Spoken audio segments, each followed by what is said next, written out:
Now, sometimes things can go wrong during breastfeeding. There can be some complications. Probably the most common one is cracked nipples. And that's generally mostly caused because the baby is not getting enough of the nipple in its mouth when it breastfeeds. And that can be very difficult and hard on the nipple and cause trauma to the nipple. So the best way to treat cracked nipples is to prevent them in the first place by getting as much of the breast in the baby's mouth when it breastfeeds to try to keep that from happening. But if you do develop cracked nipples, there's some things that you can do. One is, of course, to try to get more of the breast in the baby's mouth when it breastfeeds. But there's also creams that you can use. Lanolin cream is probably the best, and you can buy that over the counter, and you can just use that after you're done breastfeeding, and it helps moisturize the nipple and keep it from cracking like that.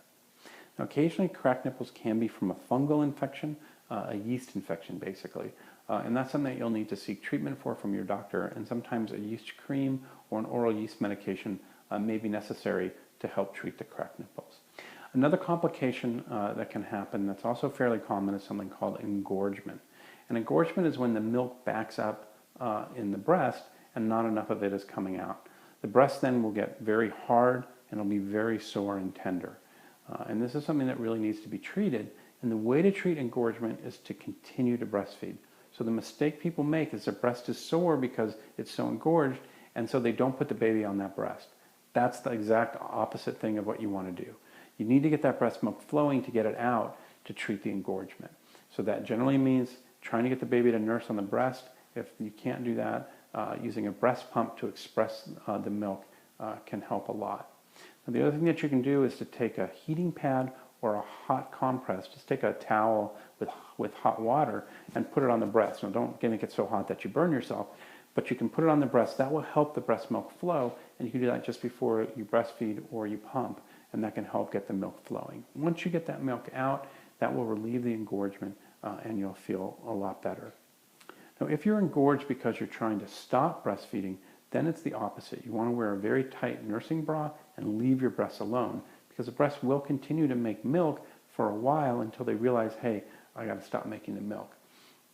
And so by leaving your breasts alone, that keeps the brain from thinking that something's trying to suckle on your breast. If instead you're manipulating your breast, the brain may mistake that for the baby and continue to make milk. So if you're engorged because you're trying to quit breastfeeding, then you want to leave the breasts alone.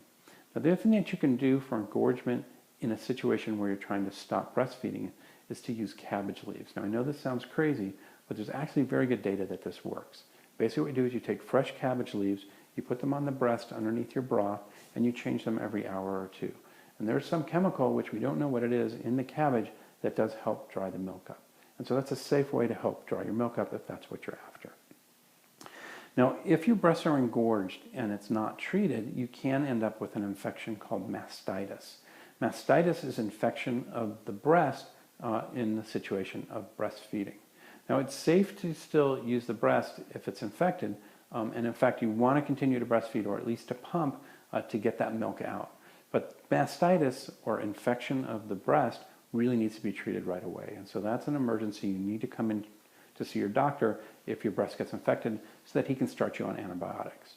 If the infection is not treated and doesn't go away, you can end up with an abscess in your breast, and that could require surgery. So it's actually very important that you get mastitis treated right away. The symptom of mastitis is similar to the symptoms of engorgement, where the breast will fill up, it'll become tense and very painful, but it'll also be very hot to the touch, it'll be very red, and you might even get a fever. So if you have those symptoms, the breast feels very hot, if it's turned red, or if you start getting a fever, you really need to see your doctor right away to get started on antibiotics to relieve that mastitis so that it doesn't progress and really become a bigger problem for you.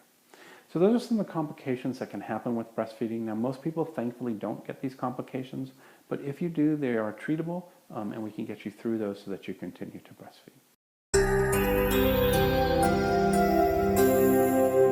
Medtwice.com